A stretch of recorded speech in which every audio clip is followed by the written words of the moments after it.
F1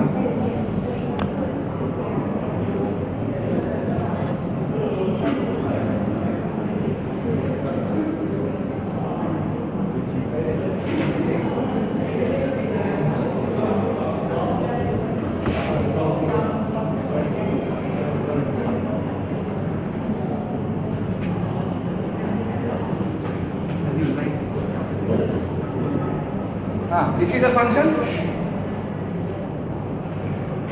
This is a function 1 plus x. 1 plus x is a function from 1 5 to r. So f1 of anything from 1 to 5, suppose 3, it will be 1 plus 3.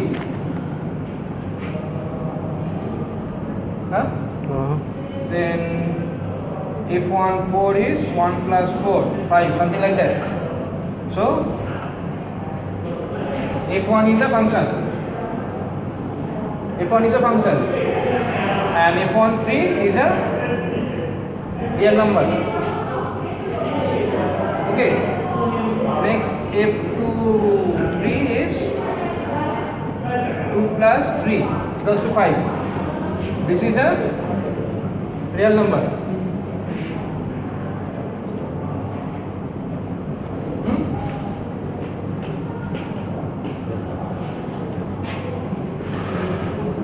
For 1 we have one real number, for 2 we have another real number.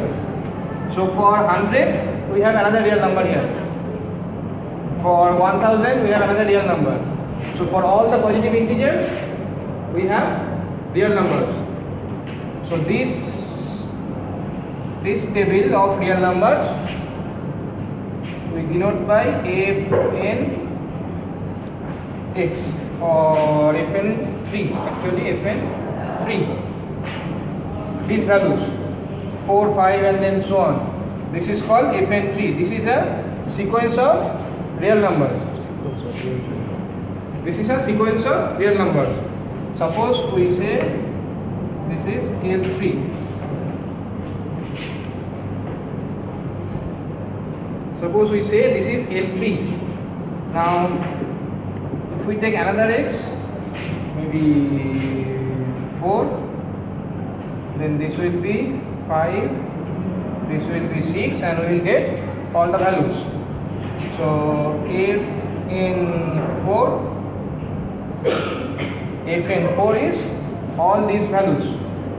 So another sequence of real number. Suppose we define this as L4. Understand now? For 1 we have one function, and if we take any value we will get one sequence fn3.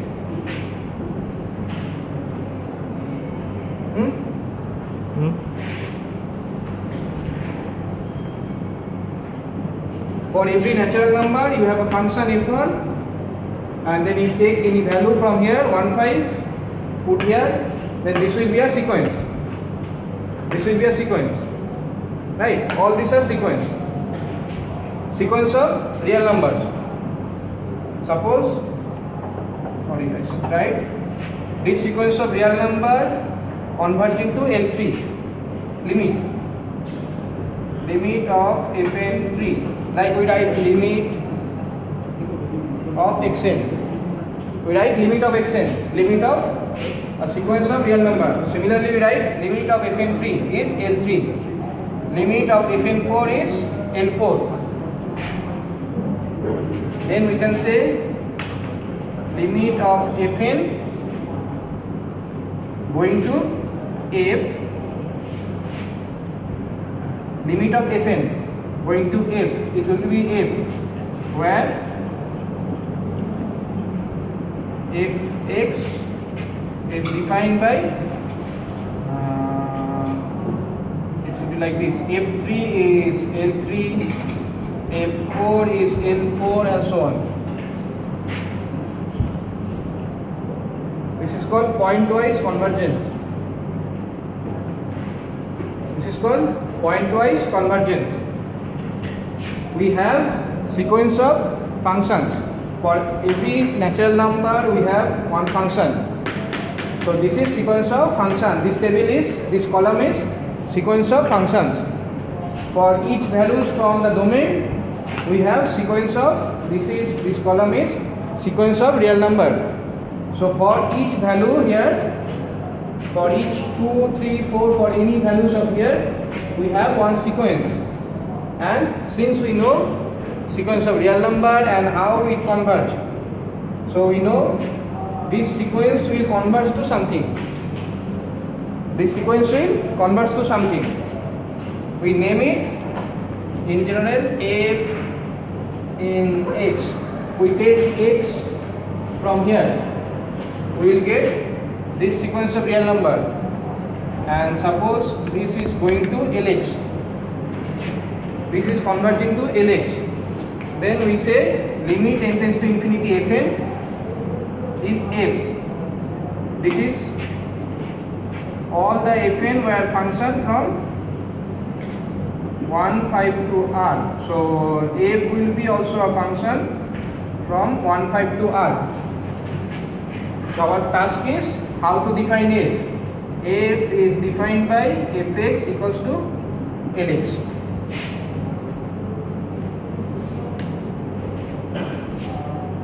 I write again here.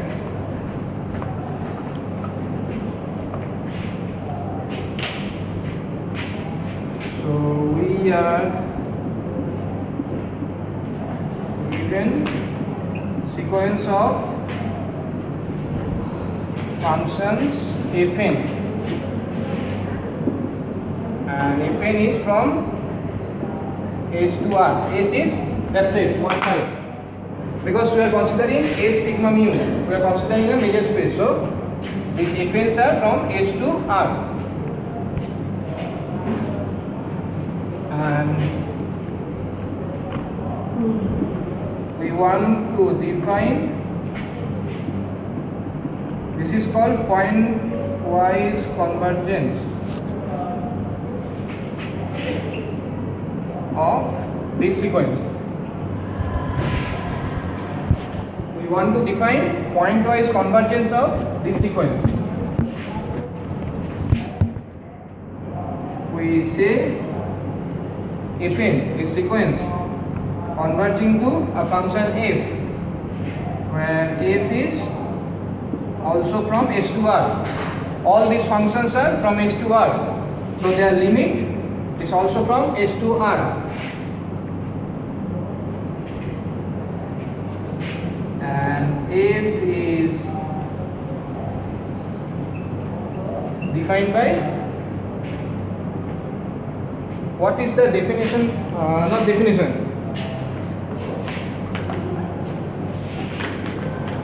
how to know a function, which things we need for a function. Suppose you are saying to draw a graph of a function. Which two things we know? We have to know.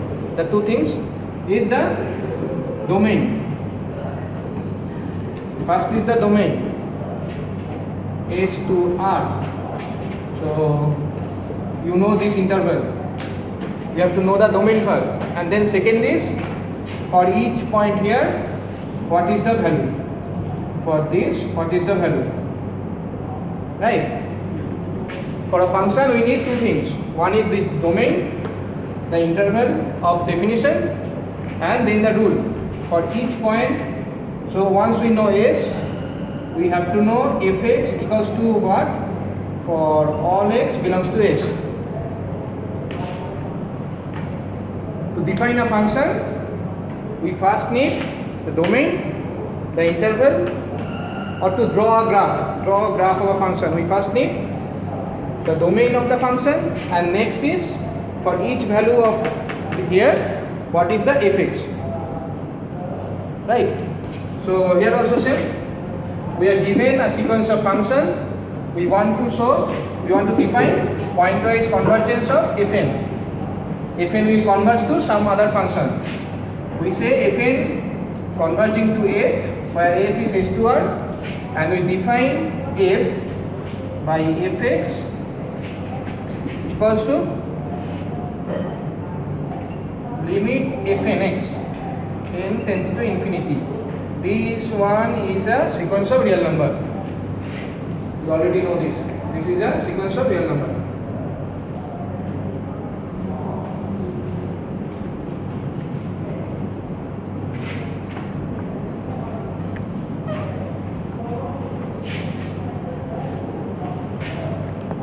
Okay? So we are given a sequence of function fn. We want to define pointwise convergence. So we say fn will pointwise converge to f, where f is another function, and it is defined by fx equals to limit n tends to infinity fn x. We will first put the values of x, then we will get a real number sequence, then we take the limit and we say f is this one.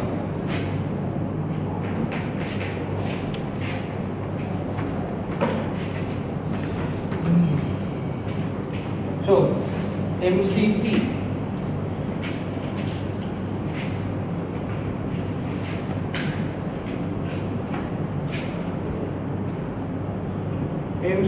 is the monotone convergence theorem.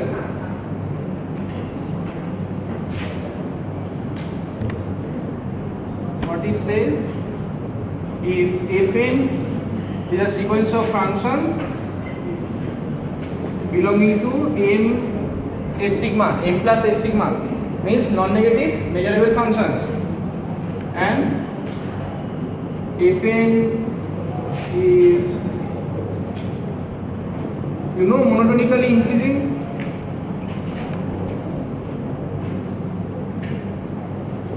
the monotone function. Monotone function means f1x, it will be less than equals to f2x. This is x, this is y. So if this is f1 and this is x, any x, f2x must be higher. If this is f1x, f2x must be higher for all such x. For all such x,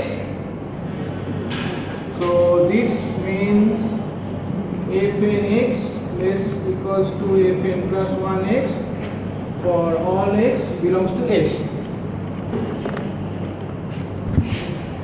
Fn's are non-negative measurable functions and monotonically increasing, means this one holds. So for each point x, if this is f1x, if this is f1, f2 will be here, f3 will be here, f4 will be here, and so on. It cannot be f2 goes down, f2 must be higher than f1, f3 must be higher than f2, and so on. If this is true, then integral, Lebesgue integral fn d mu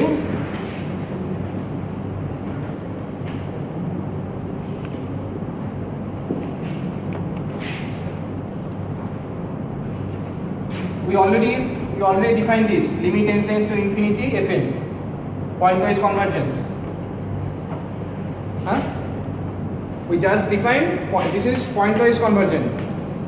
Limit n tends to infinity fn goes to f, where fx is defined by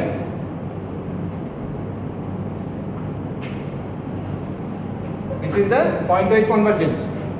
So we don't know their relations.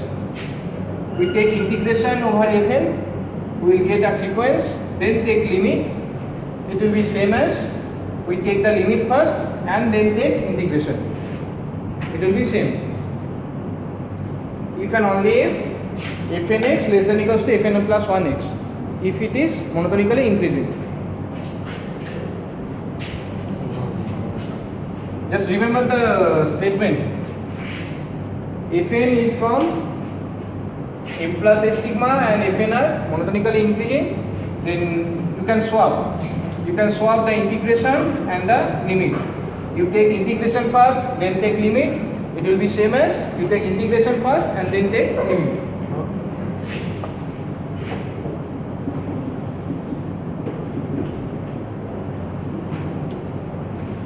Fato's lemma is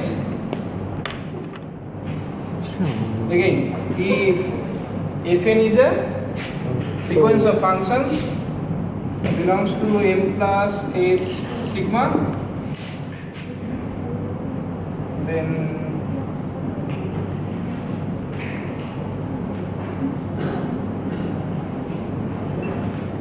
lim inf of Fn, lim inf, remember or forgot already? Lim inf of a function is less than equals to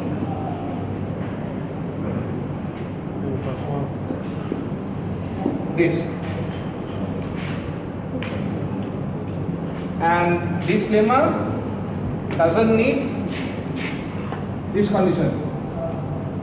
Is true for every Fn belonging to m plus s sigma, every integrable function, every non-negative integrable function. It is true. MCT only for monotonically increasing sequence, but Fato's lemma for all the Fn.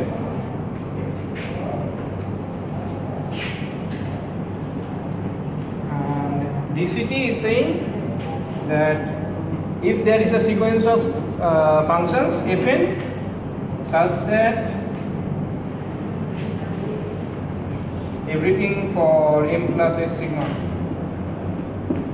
if there is a sequence of function from m plus s sigma,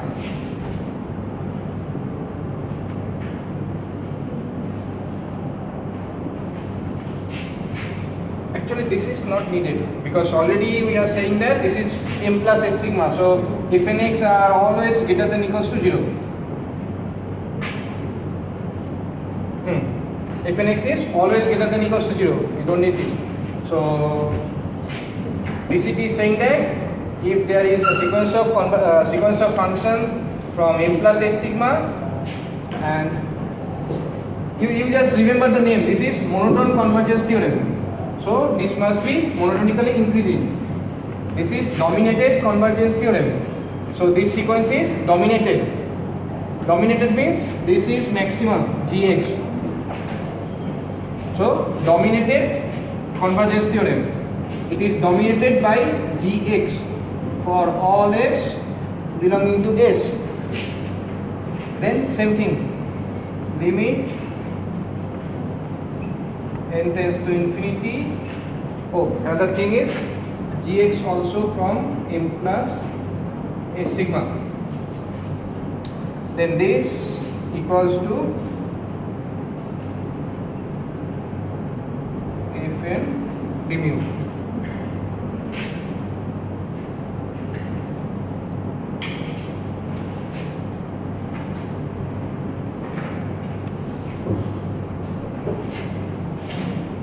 Only this one is bit tricky. I mean, it is less than equals to or greater than equals to. Otherwise, this is very simple. Monotone convergence theorem. All the theorems are for sequence of functions when we can swap integration and limit. There is two things. There is a sequence of functions. There is two things. One is integration, Lebesgue integration, and there is limit. When we can swap. So integration limit equals to limit integration. Under which conditions? All these three theorems just saying that under which conditions we can swap limit and integration. So monotone convergence theorem means if this is Fn from m plus s sigma, they are monotonically increasing, we can straight away swap the limit and integration. DCT saying that if Fn is dominated by a function which is in m plus s sigma, then we can swap. This is dominated convergence theorem, this is monotone convergence theorem. Fato's lemma is true for everything, all the function Fn without any condition, but this is only true for limit infimum. You can just swap limit infimum, lim inf. And also this is not equal, this is less than equal. The confusing thing is during test you cannot remember lim inf and So This is less than or greater than? less than. No, I mean during test, not now. This will be integration limit will be less than. So somehow remember this.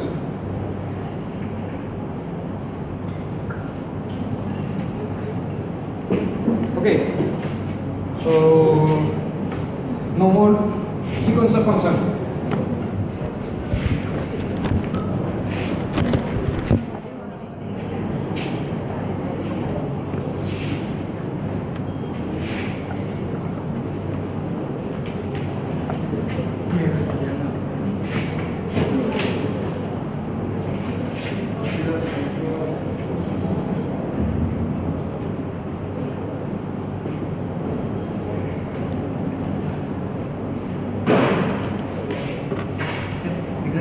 So we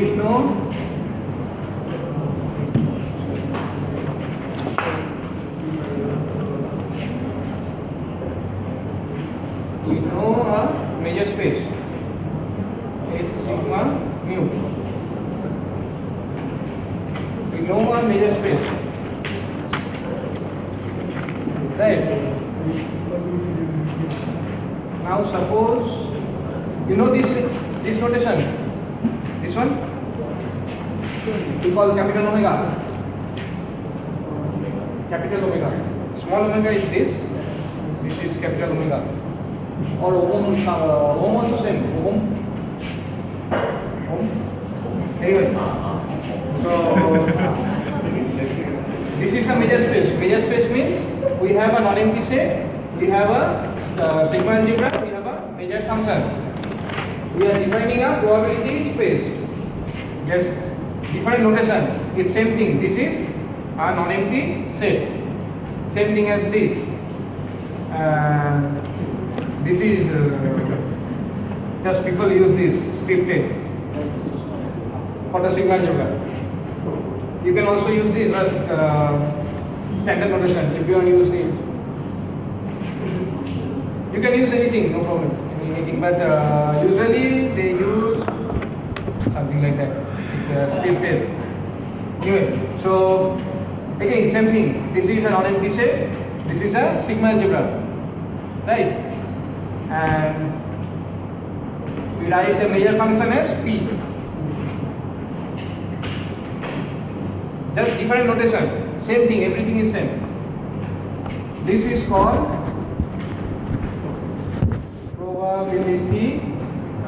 probability space. If p of omega equals to 1, this is the only extra condition. So any major space can be a probability major space, so probability space only if it has this condition.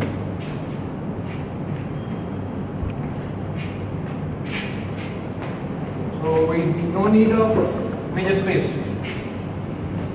We have a non-empty set, we have a sigma algebra, we have a major function called probability major function, and this is the only condition.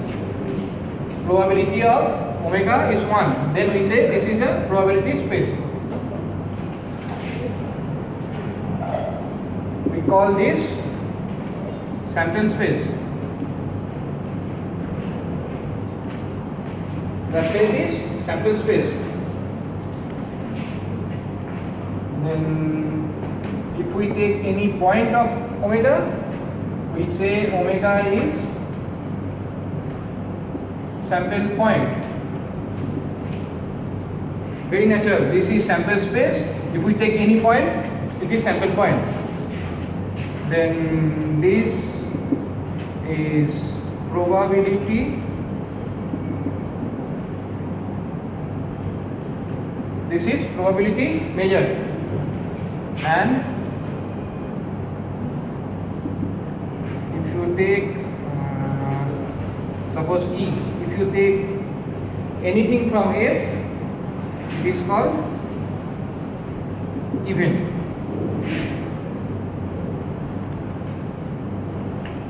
You know all these terms: sample space, event, and probability. You know all these terms. Hey, you know all this stuff. Tossing a coin, then what will be the probability of it. Everyone know that thing. So this is just mathematical definition. This is a mathematical definition of probability space. Now go back to that thing, tossing a coin. So what will be omega? If you toss one time, only two possibilities. H is head and tail. Usually we take F as power set of omega. You write like this, 2 3 bar omega. Power set of omega. What is the notation you use? Collection of all subsets of omega. If S is a set, collection of all subsets of S, 2 to the power S or power set of S. How do you write? How do you write? Collection of all subsets.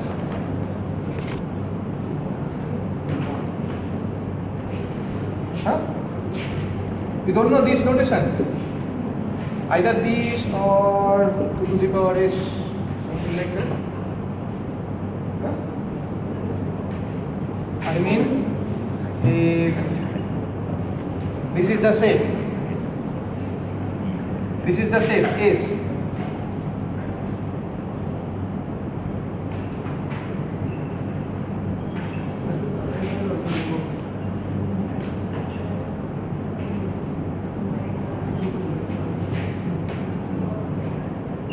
What do you call this?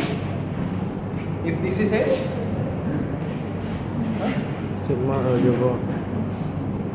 Collection of all subsets of S. Oh. What do you call it? Power set of S.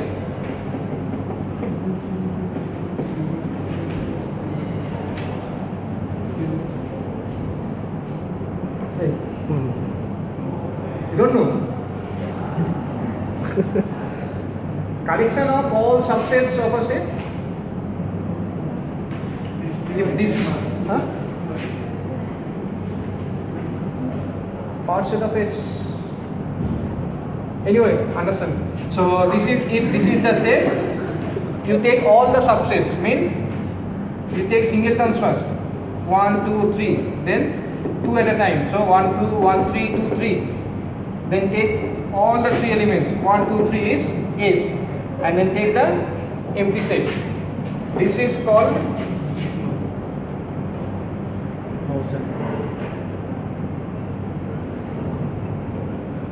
power set of S. And number of elements in a power set of S is 2 to the power 3 in this case. If S contains n elements, then power set of S will be 2 to the power n elements.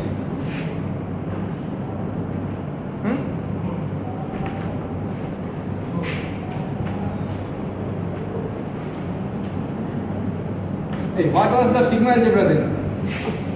The first day I taught sigma algebra?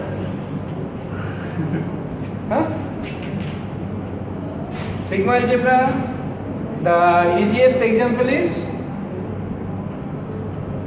phi and S. Sigma is sigma algebra over S. Then one example is phi S, another example is power set of S. This is the smallest sigma algebra, this is the biggest sigma algebra.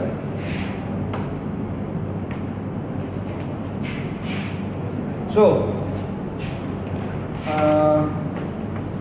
for pointers, we have sample space as HT. We take the sigma algebra as power set of omega. So, the largest one. We consider all the subsets. And then this P is defined as, actually we don't need P now.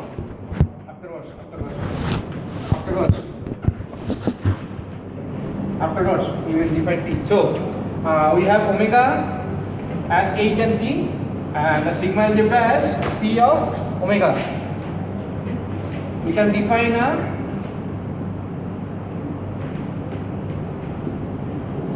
random variable. Random variable usually we denote by capital letters X, Y, Z, W. The definition is X is a random variable if and only if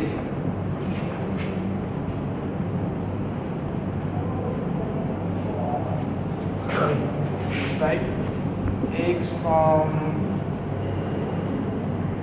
omega to r, real value. Random variables means it is real value. It is a random variable if and only if X inverse E belongs to F for all E belongs to Borel sigma algebra. This is definition for measurable function. So random variable is from omega, from sample space to real number, and which is measurable function. Which is measurable function. This was the definition for measurable function.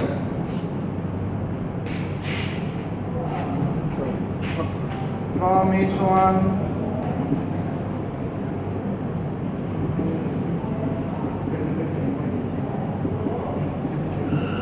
F is a function from S sigma mu to RB mu B. It's called a measurable function. If we take any set from here and F inverse E goes back to sigma. Now we take X from same thing. This is P. Just different notation.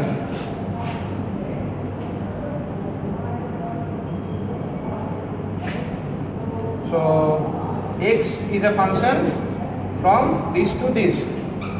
X is F. X is a function from this to this. Then when X will be measurable, we take a set from B. So if X inverse E from B.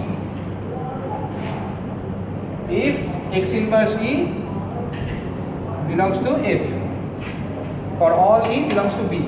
Same thing. F is measurable function if for all E belonging to B, F inverse E belongs to sigma. Same thing. Probability is nothing new, just we already studied, we already know everything in measure space. Just